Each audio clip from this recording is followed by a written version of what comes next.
जय श्री राधे कृष्णा।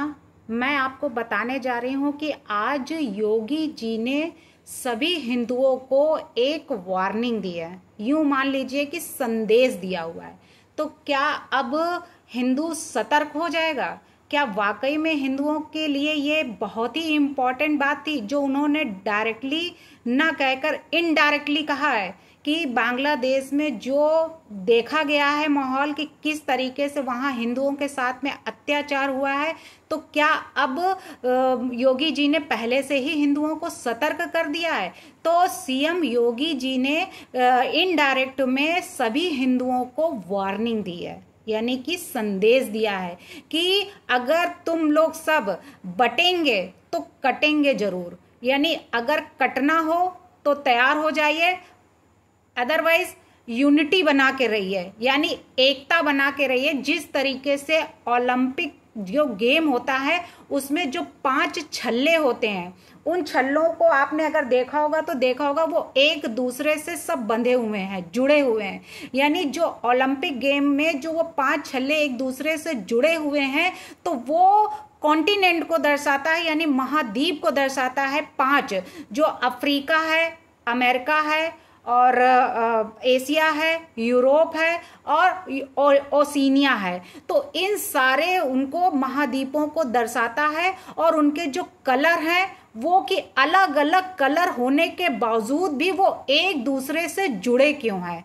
यानी नीला, पीला, लाल, हरा, काला, ये 5 कलर एक दूसरे में, ये रिंग जो है तो ये जुड़ी हुई क्यों है? यानी ये 5 रिंग जो है वो एक दूसरे में क्यों जुड़ी है, इसका क्या रीजन है?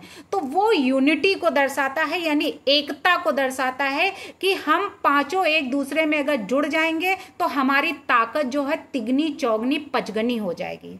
तो ये एकता को दर्शाता है। तो क्या आज जो आगरे में जो भाषण जो दिया था सीएम योगी जी ने, तो वाकई में वो सीख है हिंदुओं के लिए, जो है वो सीख है कि हिंदुओं को अब इस भाषण से सीख जाना चाहिए कि उनको भी यूनिटी में ये ना देखें कि वो क्या है, वो ब्राह्मण है या वो नाव चलाने वाले हैं या फिर वो जूता सिलने वाले हैं या फिर वो और किसी कास्ट के हैं। यानी उसमें ये ना देखें कि ये क्षत्रिय हैं, गुप्ता हैं या वैश्य हैं। इस तरीके से जाति को डिवाइड ना करिए, बस ये देखिए कि हम हिंदू हैं तो हिंदुओं की एक खास बात है कि यूनिटी बनाइए, यूनिटी एंड इंटीग्रिटी। जो हमारे यहाँ के जो कॉन्स्टिट्यूशन यानी इंडियन कॉन्स्टिट्यूशन भी ये हमारा कहता है कि unity and integrity, unity and integrity अगर आप बनाएंगे तो आपकी ताकत दुगनी हो जाएगी।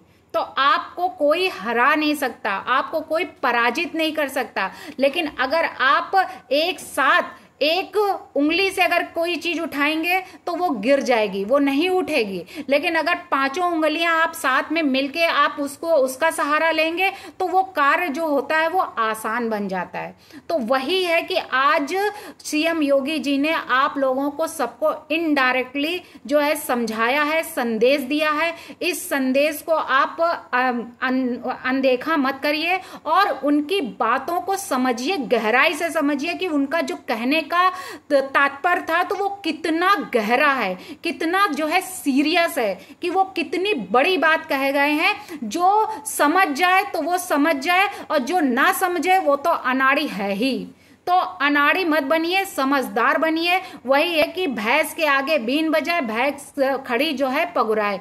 तो वो काम ना करिए कि अगर योगी जी ने अगर ये भाषण में अगर संदेश दिया है तो उसके पीछे कोई ना कोई लॉजिक होगा, कोई ना कोई बड़ा जो है इसमें हम लोगों के लिए अच्छाई के लिए ही संदेश दिया है। कि हिंदुओं को ये जो संदेश दिया गया है, इस संदेश में ये भी कहा है कि बटेंगे तो कटेंगे, एक रहेंगे तो नेक रहेंगे। नेक से मतलब अच्छे रहेंगे। तो अच्छे रहने के लिए अगर ऐसा कहा है तो हम लोगों को वाकई में ऐसा करना चाहिए। हमें यूनिटी बनानी चाहिए, यूनिटी में रहना चाहिए। वहीं पे मानो अवैसी जी को तो ऐसा लगा कि पैरों तले जमीन खिसक गई है। उनकी जो है ये क्या मतलब निकाला उन्होंने। ऐसा क्या उनको हुआ भाईजान जी को कि भाईजान को क्या ऐसा लगा कि दस्त हो गया हो, उनके पेटों में दर्द हो उठा हो इस भाषण को सुन के, उनको झटका लग गया हो। तो यह संदेश जो है वो सिर्फ हिंदुओं के लिए नहीं है, ये संदेश हम सभी के लिए है। और इस संदेश को सीरियसली लीजिए और ये सोचिए कि ये बात आखिर योगी जी ने क्यों कही है कि बटेंगे तो कटेंगे और अगर साथ में एक रहेंगे तो नेक रहेंगे। तो वाकई में ये बांग्लादेश से हम सभी के लिए सीख लेनी चाहिए कि हम सब अगर एक हो जाएंगे तो हमें कोई भी पराजित नहीं कर सकता। ये जो है ये खुली मुट्ठी, खुला हाथ जो है ये मुट्ठी बंध गया तो हम कहीं भी किसी को भी हरा सकते हैं, हर जगह हम विजयी प्राप्त कर सकते हैं। धन्यवाद।